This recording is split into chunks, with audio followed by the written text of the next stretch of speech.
What's poppin', everybody? Sebro24 with a deck analysis on an iconic tank deck of the time. We looked at an energy acceleration deck with Blaziken.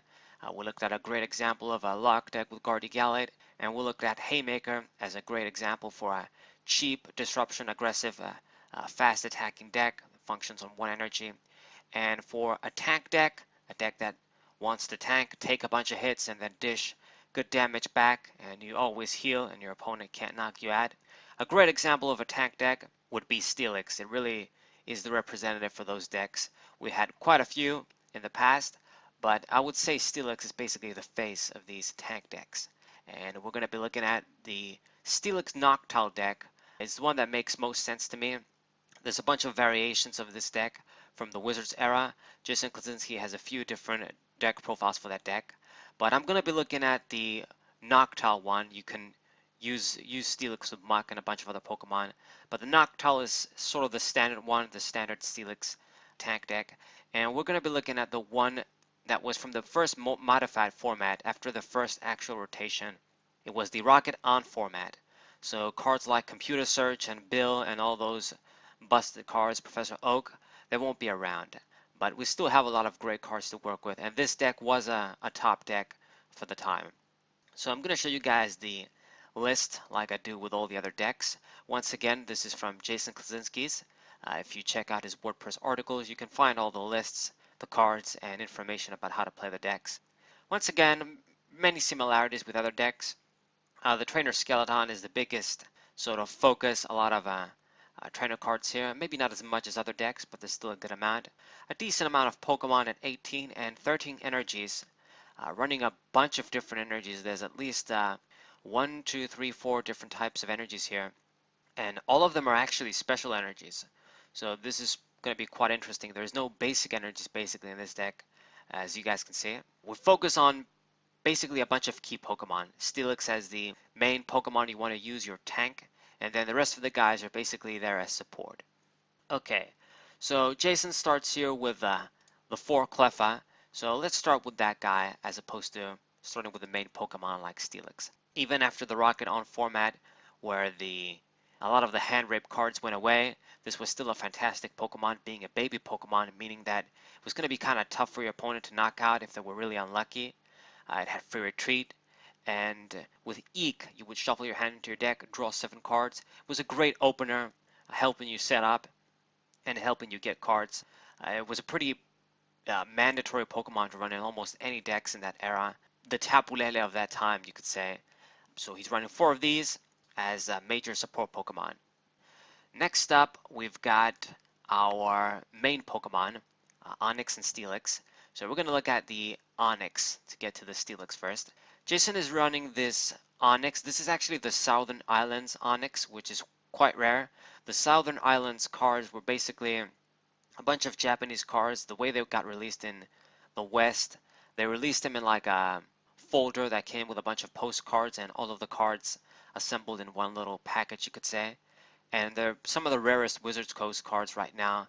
Not a lot of people have them. There were only like limited copies, I think. It's just like one of those things where they don't come from main sets. So they're quite rare. You know, because they have the little tree icon, palm tree, like Phoenix icon right here. It's the Southern Island little icon. And I'm guessing he probably runs it because it's the best Onyx from that time. There would be one in Neo Genesis where the Steelix comes in, but I'm not sure of its stats. This one has 90 HP, which is very good.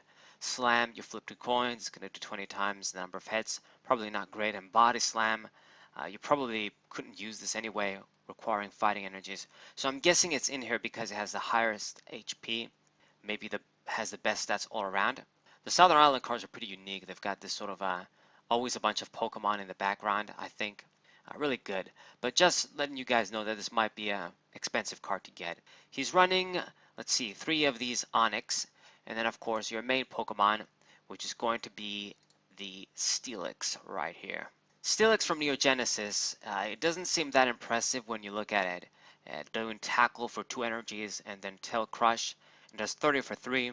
And then if you flip heads, you do 50 for 3, which is just okay damage. It has a big ass retreat cost. The grass resistance can be handy, but being weak to fire can be trouble too. It doesn't seem that impressive as a Pokemon, but that's basically one thing that most of the tanks have in common. The important thing is that it has 110 HP. Now, 110 HP, there's basically stage 1 Pokemon these days that get released that don't even have 100 HP. So in the Wizards days, you can only imagine what this meant. 110 HP is pretty damn massive, especially because this is a metal Pokemon. Now, Metal Energy back when it got first released in the Neo Genesis sets, in the second generation sets, its effect was sort of kind of different than how it was afterwards in the third generation.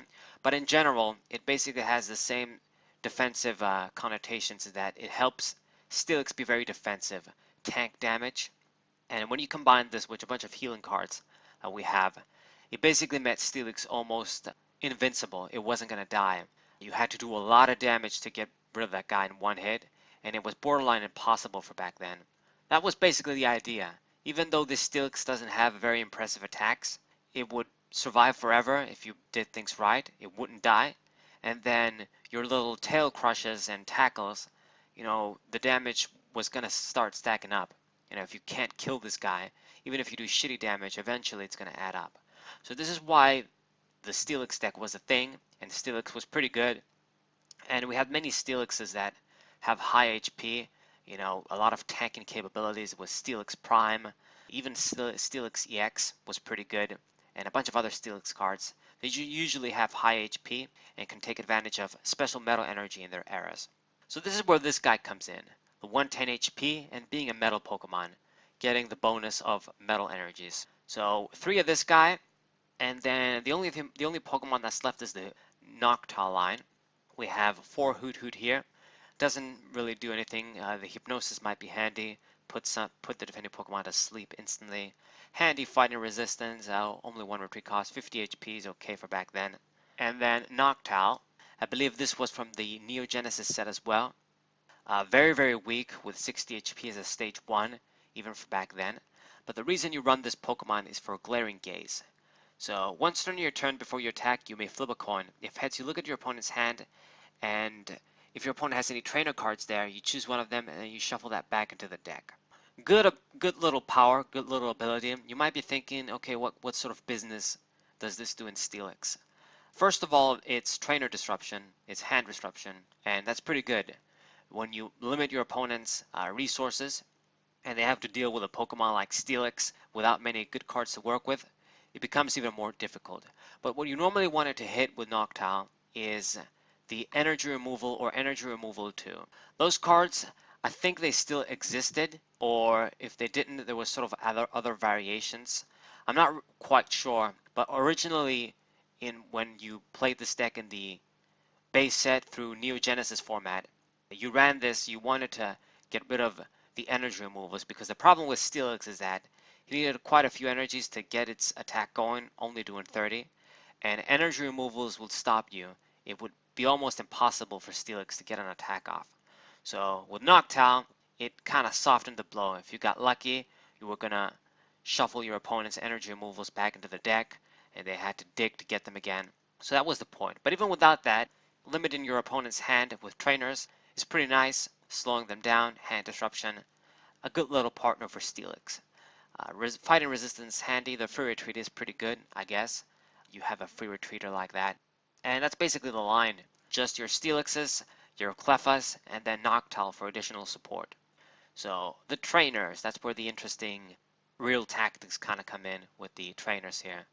So we have 2 Eco Gym in the beginning. This stadium, whether an attack, Pokepower, or trainer, discards another player's non-colorless energy card from a Pokemon, return that energy to its owner's hand. And if you get knocked out, you can't use this effect. So once again, basically protection against energy removals and other methods of your opponent had to remove energies on your Pokemon. Like there was the Dark Feraligatr, there were a few other Pokemon. This is a stadium card. You wanted to protect yourself from basically energy removals, so Steelix would be able to attack. Okay, I don't think there's anything else to say about this card. Next up we got Goldberry, the first healing card. So Goldberry, that's a long text, but you basically attach this as a little tool, and at any time between turns, if there are at least 4 damage counters on the Pokemon Goldberry is attached to, you may remove 4 of them and discard Goldberry. So this is like a pretty powerful potion when you think about it. Like it's even stronger than a regular ass potion that we have nowadays. And this was your main way to heal Steelix. As you guys can see, Jason is running 4 of this card, and it's quite important. Once again, since this is a tank deck, you want a method to heal your Steelix, and this was going to be pretty sufficient. Healing 4 damage counters is pretty high, especially considering we have even more ways to heal. You know, with 110 HP, that was almost half his HP. Combined with special metals, he was really going to last forever. It was very difficult to KO that Pokemon. So pretty simple Goldberry here. Next up, the next card is going to be, let me see here, for Professor Elm. So Professor Elm, you shuffle your hand into your deck, then draw 7 cards, and you can't play any more trainer cards this turn. So this was like the supporter before supporters came out in a way. It's a strong effect. You shuffle your hand and then draw 7 cards. It was like a better Cynthia, but you can't play any more trainers to balance that out. So this was a good card, even though you have Cleffa. We didn't have Professor Oak and the other basic cards like Bill. So running a lot of this is important to ensure consistency. Next card is Rocket Sneak Attack, 4 of those 2. So this was one of the few remaining hand rape cards, I guess you could say. I'm pretty sure this was released in the Team Rocket set. I think, yeah. You look at your opponent's hand. If he or she has any trainer cards, choose one of them. Your opponent shuffles that card into his or her deck. So very, very powerful effect. Even though we didn't have all of the hand rape cards together, cards like this was still strong. And you guys can see there's a lot of synergy with Noctowl and a few other cards. You still want to sort of lock your opponent in a way. So even though this is like a tank deck, there's a lot of disruption present. You always look at your opponent's hand, which is good. And if he or she has any trainer cards, you choose one of them, shuffle into the deck. Pretty good. You remove a card from your opponent's hand, a trainer no less, back into the deck. So slowing him down even more. And next up we got 3 Pokemon Trader. So trade one of the basic Pokemon or Evolution cards in your hand for one basic Pokemon or Evolution card in your deck. So this is like the original Pokemon communication. You would shuffle in a Pokemon you didn't need to get something that you wanted, like let's say a Steelix or something else. Especially things like Cleffa, you really max those out because you wanted to open with it and perhaps have a few to use in case shit went wrong. But after you got your Steelixes down and you were setting up, you didn't want, Cleffa in the active position. You wanted your Steelix to be tanking hits. So this is where this comes in. 3 Pokemon Trader. After that, we got 3 Energy Charge. I think this card came in Neo Destiny or Neo Discovery. I'm not sure. I think it's Neo Destiny. So you flip a coin. If heads, shuffle up to 2 energy cards from your discard pile into your deck. This was basically the only way to have a sort of recovery to the deck for energy cards, like a super rod sort of recovery. You needed to get heads, so the coin flip was kind of rough, but it was your only way really to shuffle back energies into the deck, I believe. I don't think we had anything else. Or I think we did have the garbage collection thing. I think it's in the deck actually. This one you can shuffle any energies back though, not just basic energies. So that's where this strength effect comes in for this card. If you get the heads, you can shuffle special energies back, and that can be pretty strong. Alright, so another card you ran in this deck for energy removals, I guess. Counter those energy removals. 3 energy charge. And we got Double Gust. There it is, with the Hoppip. Really wacky ass art. And everybody's like, it's like they're all bullying Hoppip or something. I don't know. Pretty happy, pretty laid back, and then Hoppip is kind of stressed there. Alright, so if you have any bench Pokemon, your opponent chooses one of them and switches it with your active Pokemon. Then your opponent has any bench Pokemon, you choose one of them and switch it with one of your active Pokemon. So this was like an OG War Point. The difference is your opponent gets to choose what you're going to bring out, and you get to pull a specific Pokemon yourself. So this is good for you because, I mean, if they pick something like Noctowl, it has free retreat, so you can get it back on the bench. If they pull Cleffa, same scenario. And, if they pull another Steelix, that's what you want to have in the active position anyway. You probably have a better thing to pull than your opponent. Pull something that they don't want in the active position. Most of you guys have All of your guys are basically Pokemon with free retreat, and then there's just Steelix. So it's a card that's really useful in a deck like this. It doesn't really give you a drawback. So another sort of disruption card to help this deck out, get something stuck in the active position there. Alright, then we have Good Manners, an Erica card. There's quite a few in here. We're going to get our own Erica. She's going to come back in Tack Bolt. But this card is one of the ways you search Pokemon as well. In order to play this card, it says you can't have any basic Pokemon cards in your hand. You got to show your hand into your opponent, but your opponent had many ways to see your hand anyway, so it's not so bad. And then you search your deck for a basic Pokemon, and then put it into your hand. So this was your way to get your Onyxes. This was a way to get your Hoot Hoot. If you wanted a Cleffa, you could get a Cleffa. Good card, Good Manners. Jason is running 2 of this card. And then 2 Erica's Kindness. This was another very good healing card with mass healing. You see this Erica there, giving the umbrella to Growlithe there, protected from the rain. Cool shit. It's good that we're going to get another Erica card.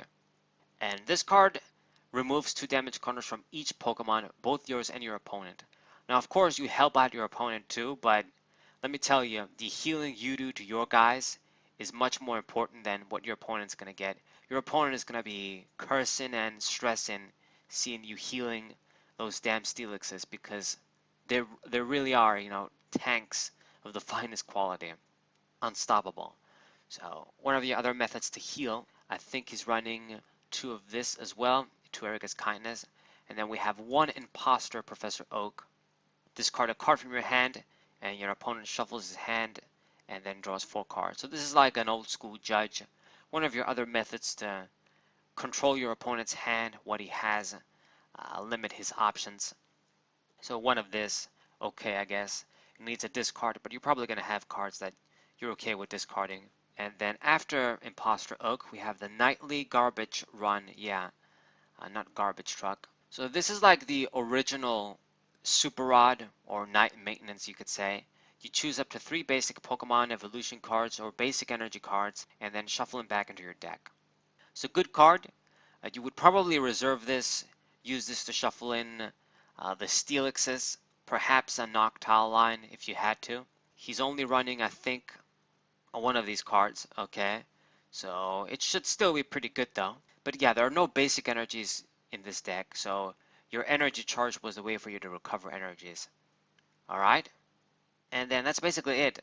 All we got to talk about now is the energies. There's 13 energies, but they're quite important. They're basically the heart and soul of this deck in a way. So the first one, the most important one, is the Metal Energy. So Metal Energy got introduced in Neo Genesis as a special energy card. You can only run 4, and it was quite powerful. It actually works on non-metal Pokemon too. So damage done to the Pokemon Metal Energy it is attached to is reduced by 10. If Steelix had a bunch of these, it would block a bunch of damage, then you would heal. So you guys could, like, if your opponent, let's say, does 60 damage somehow, which is actually high damage for back then. If he did 60, if you had like 2 of these on your Steelix, that's 40. So he would need to attack like 3 more times to KO you. When you're using things like Gold Berries and Erica's Kindness and these sorts of cards, it becomes almost impossible. It's essentially like a little max potion without any drawbacks. So very, very difficult. And if the Pokemon Metal Energy is attached to isn't metal, whenever it damages a Pokemon, you reduce that damage by 10. Since we attach it to Steelix, we didn't get this downside. So we basically just increased our defenses, get 10 less damage. And Metal Energy provides metal, of course. It doesn't count as a basic energy. So this was your main card. This was the card that made Steelix very strong.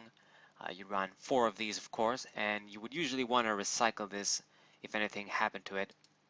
Next up, we got Potion Energy. Does what it says. It even has a little potion icon art there. It's kind of like a leaf, like the filling inside is a leaf. But anyway, if you play this card from your hand, remove 1 damage counter from the Pokemon you attach it to, and then it would provide a single colorless energy. So that 1 damage counter really matters. I don't believe there were ways to fuck up special energies back then, so that's why, you know, there's no problem running all special energies and no basic energies. You attach this, you get your little colorless, cover your colorless cost for Steelix, and then you heal 1 damage counter. So for this, even more healing. And then we got 4 full heal energy. If you play this card from your hand, attach it to the Pokemon is no longer asleep, confused, paralyzed, or poison. So this was one of your ways to heal Steelix from any special conditions like poison, perhaps, that would sort of pile on the damage if you were sitting there all the time. So you help with that, help out with any condition like sleep, paralysis, so that you don't miss a turn of attacking. Another little useful card, no reason not to run it in a format like that. And then we have basically 1 recycle energy, very, very busted. Recycle energy basically does what it does, what it says, it recycles itself. If this card is put into your discard pile from play, return it to your hand. So this is like, it's almost as bad, if not worse, than something like Execute from nowadays with propagation. It doesn't matter how it gets into the discard pile, as long as it goes there from play, like attached to a Pokemon, even if they remove it with energy removal, even if they fucking discarded, if the Pokemon gets knocked out with this, you put it back in the hand. And it's very useful. You always have an energy around this way. It only provides colorless, but remember, it recycles itself back, so it's pretty good. And that's basically the deck. It's pretty simplistic. That's why I chose this one as opposed to some of the other versions. But the strategy is pretty straightforward. You know, you build up Steelix with metal energies, special metal energies. You block a lot of damage. Your opponent is stressing to get a single knockout. And then even when they start to get close, or even before that, you can heal it with your gold berries. You can heal it with your potion energies and your Erika's kindness. And it just doesn't die. And even when it does, your opponent has to knock out even more of those. So that's where Steelix comes in, the tankness, the tankability of this deck. If you're familiar with Dialga G, Level X, that deck, if you're familiar with other tank decks, other like Steelix, Steelix Prime perhaps, or Torterra, it's the same concept. Big Pokemon with high HP that just doesn't die. It tanks damage and it heals the damage too. Noctowl helps you get rid of energy removal cards and just keep the trainer disruption and hand disruption going, and you have a pretty consistent, pretty strong deck that's hard to deal with. And this is basically Steelix. Of course, it's not a deck that's, you know, really special to me personally, not a deck I would play. I like other tank decks, but when it comes to, you know, just tank decks in general, Steelix is basically the face of them. And I wanted to show a deck from the Wizards era, again, from the Neo Genesis, you could say the 2nd generation era. You know, we showed from DP, we showed from the 1st era, and we showed from the 3rd generation era. So Steelix was a good little Pokemon, great top deck, tank deck from the 2nd generation.